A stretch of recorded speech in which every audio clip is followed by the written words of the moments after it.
Oi, pessoal, estamos de volta e hoje estou aqui com a advogada Fabiana Guardão, especialista no direito à saúde e voluntária no apoio ao paciente da Abrale. E nós vamos falar sobre o saque no FGTS. Fica conosco até o final. Solta a vinheta.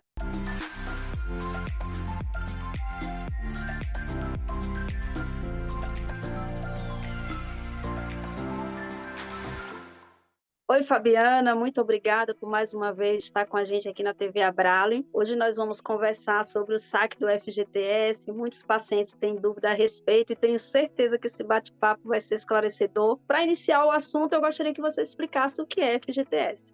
Vanessa, obrigada pela acolhida, né? Muito bom poder estar aqui novamente na TV Abrale, falando sobre esses assuntos tão importantes assim para a vida dos pacientes e para garantir também um tratamento digno, né, para todos. Então, o que é o FGTS, né? O Fundo de Garantia do Tempo de Serviço foi criado com o objetivo de proteger o trabalhador, né? Que em caso de demissão sem justa causa, mediante a abertura de uma conta vinculada ao contrato de trabalho, possa ter um valor todo mês depositado lá na sua conta junto à Caixa Econômica Federal. No início de cada mês, as empresas elas têm que depositar na conta vinculada do empregado o correspondente a 8% do salário de cada funcionário. E esse valor, ele fica lá na conta vinculada do funcionário, a esse vínculo empregatício. Eles pertencem ao empregado e, em algumas situações, eles podem dispor do valor total em seu nome para utilizar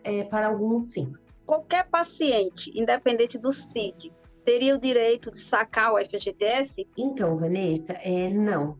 Às vezes a gente se depara com algumas situações e algumas informações que não são verdadeiras de que qualquer pessoa pode sacar o fundo de garantia de forma antecipada. Mas essa não é normativa, né, legal posta para o saque do fundo de garantia. Então é assim, o saque do fundo de garantia por motivo de doença, que é esse que a gente trata aqui, ele só é permitido quando o trabalhador ou o seu dependente, desde que esse dependente seja cadastrado como dependente no INSS ou junto ao imposto de renda, estiver acometido por algumas doenças listadas, né, no rol da previsão legal do motivo de doença. Então, quais são algumas das doenças? Eu não vou falar todas, porque são muitas, mas, por exemplo, alienação mental é um caso, cardiopatia grave, pacientes com câncer também, microcefalia. Então, quando a gente se depara com isso, a gente vê que há uma legislação que determina o rol de doenças. Então, no pedido administrativo, a Caixa, né, o analista da Caixa que vai analisar o pedido, vai verificar se está incluso nesse rol de doenças aqui que nós falamos. Algum deles, tá? Eu só falei algumas, mas tem mais doenças que estão incluídas. Mas para o paciente, só frisando, né, como você falou, o paciente com câncer, ele tem direito. Isso é claro, Sim, né? isso é claro. Esse benefício, Fabiana, garante o saque total ou parcial? O benefício garante o saque total do que tiver disponível na conta do empregado. Então, não tem previsão legal de saque parcial. Se alguém disser que só saca 10%, só saca 20%, essa informação não é verdadeira. A legislação determina que, em caso de doença comprovadamente grave do empregado ou de seu dependente legal, que o saque seja feito de forma total do que tiver lá na conta no dia do pedido, tá bom? Quais documentações o paciente precisa atestar para reaver o FGTS e quem ou qual instituição ele deve procurar? Bom, vamos lá. A primeira coisa é quem o paciente tem que procurar. O pedido, ele pode ser feito diretamente, né, pelo empregado, através do aplicativo do FGTS. Então, os mais jovens têm mais facilidade de lidar, né, com a tecnologia. Então, o aplicativo do FGTS é um meio bastante eficaz e célere de fazer esse pedido. Além disso, também as agências da Caixa. Então, por exemplo, tem pessoas que já são mais idosas, que têm dificuldade de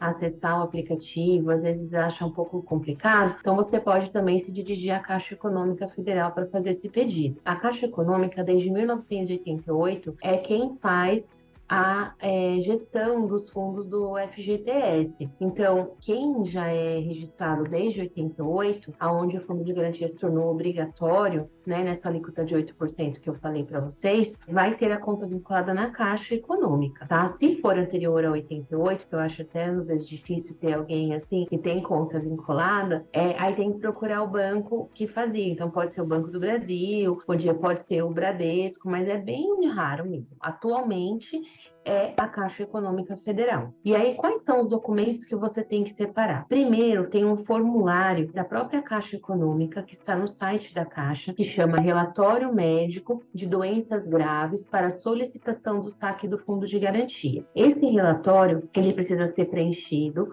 com validade não superior a 1 ano, contado da expedição desse documento, firmado com assinatura, carimbo, CRM, unidade da Federação do Médico, que é o responsável pelo paciente ou pelo dependente, e emitido com assinatura ou certificação digital. Além disso, também, para comprovar a existência da doença, é óbvio, né, que a gente precisa dos exames médicos, dos laudos, né, de toda a prescrição que o paciente tem de medicamentos que tenham sido informados nesse relatório que eu falei antes. Além disso, também, a gente precisa comprovar quem é o trabalhador, então, através de documento oficial, pode ser o RG, a CNH, o passaporte válido e o documento de comprovação do vínculo. Então, o que pode ser que comprove o meu vínculo empregatício? A minha carteira de trabalho, que pode ser também a digital, ou o contrato de trabalho, né, devidamente assinado pelo empregador e pelo empregado, para comprovar realmente essa existência desse vínculo empregatício. Se eventualmente o empregado for pedir o benefício em razão de doença do seu dependente, além disso, tem que juntar o documento de comprovação da dependência. Então, por exemplo, se eu declaro o meu filho no imposto de renda. Então, eu vou juntar os últimos impostos de renda que eu declaro esse meu filho como dependente. E também o documento de identificação. Então, certidão de nascimento, RG, CPF, para comprovar essa existência. Uma vez enviado esses documentos, a Caixa Econômica tem um prazo para analisar. Se for pelo aplicativo, você consegue acompanhar tudo ali pelo aplicativo. E se for pela Caixa, aí você vai ter que submeter as regras da agência. Então, o analista, aquele bancário que receber você para fazer o pedido, vai dizer, olha, daqui a 10 dias, 5 dias, você retorna aqui à agência para verificar se o valor já foi disponibilizado e é feito um crédito na conta do empregado, em outra conta ou numa conta na Caixa, se você tiver, onde vai ser disponibilizado o valor do fundo que tiver lá para você utilizar para o tratamento, tá bom? Está gostando desse vídeo? Então se inscreve aqui no canal. Se o empregado estiver no regime CLT, tem alguma implicação nesse saque? Então, é assim, o fundo de garantia, ele é só para quem é funcionário seletista, né? Que tem vínculo de emprego registrado em carteira. Não tem implicação do saque, porque quando você eventualmente sair dessa empresa, para fins rescisórios, o que é considerado? A base de cálculo para eventual multa tem um campo lá no extrato que diz assim, valor para fins rescisórios. Esse valor que vai estar lá para fins rescisórios são todos os valores que foram depositados. Então, mesmo que você saque, vai constar que naquela conta já rodou aqueles valores. Então, não tem implicação nenhuma, porque se for calcular eventual multa, né, por dispensa sem justa causa, vai ser utilizado todos os valores que foram creditados nessa conta. Lá no início, você já falou sobre o familiar do paciente oncológico ter o direito. Eu queria que você explicasse melhor, frisasse. O familiar de um paciente oncológico, ele tem o direito do saque? Ele tem, desde que comprovada a relação de dependência. Então, por exemplo, se eu tenho um filho que tem uma doença hematológica, né?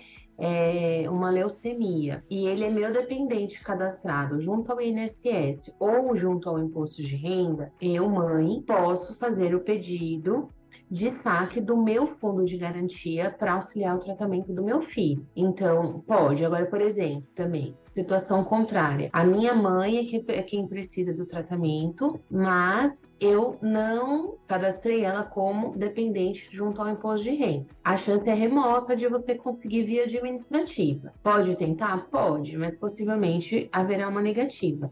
Nesses casos, você precisa, por exemplo, se eu peço para minha mãe e a minha mãe ela não é minha dependente, há grande chance de conseguir, né? Agora, se eu não tenho como comprovar a relação de dependência econômica desse meu familiar, pai, mãe, né, alguém que é nesse sentido, a possibilidade ela se torna um pouco remota de conseguir. Reunindo todas as documentações e solicitando esse saque. Mesmo assim, esse benefício pode ser negado? E se isso acontecer, como proceder nesses casos? O benefício, Vanessa, ele pode sim ser negado. Então, quando você dá entrada, mesmo às vezes você preenchendo os requisitos determinados, o analista que for ver o seu pedido e dar, né, a decisão deferindo ou não, né, a liberação do fundo de garantia, pode entender, por exemplo, que há uma fragilidade em algum documento. Então, de repente, às vezes não está uma assinatura, às vezes falta um carimbo. Então, ele pode sim indeferir sobre a alegação de que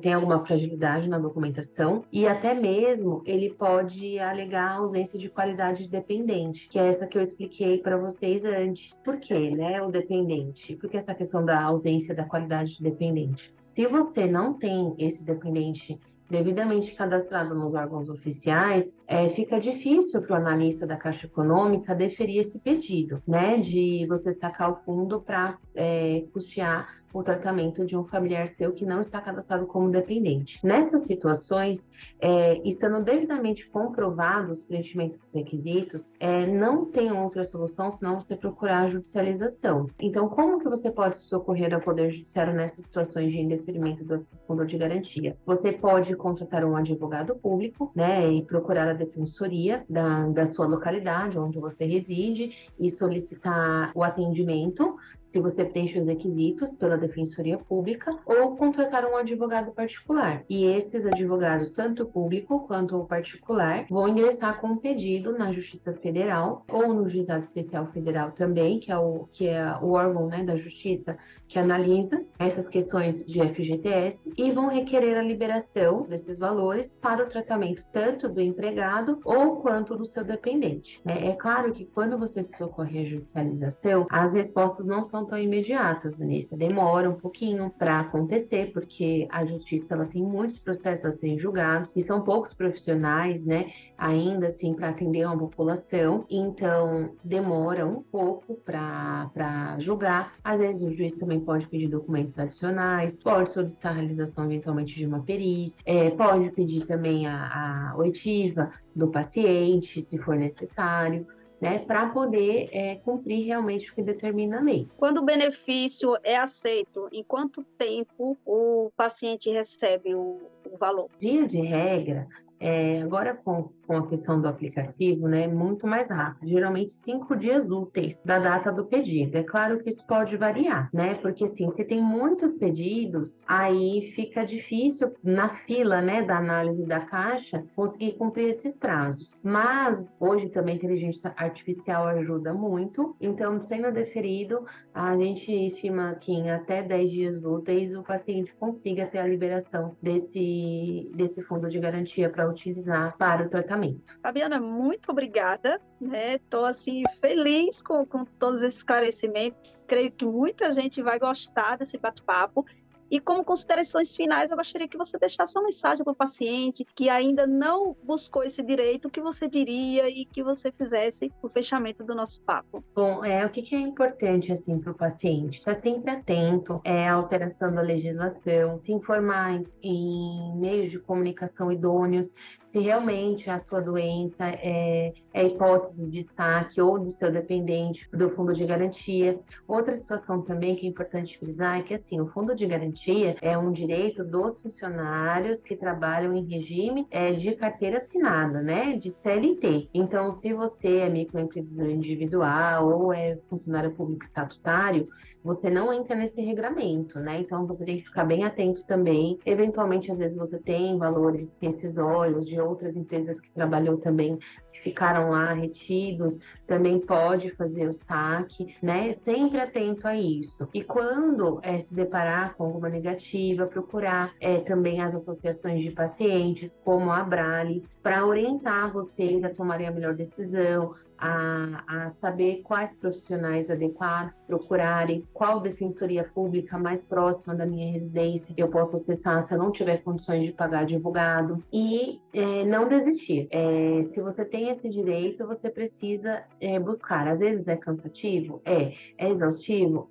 Às vezes parece que não vai dar certo? Sim, mas a gente precisa, né, buscar meios de conseguir efetivar a realização dos nossos direitos. Obrigada por ter ficado conosco até aqui. Se você gostou, curte, compartilha e comenta o que você achou do conteúdo. E na próxima semana voltaremos com mais informações. Tchau!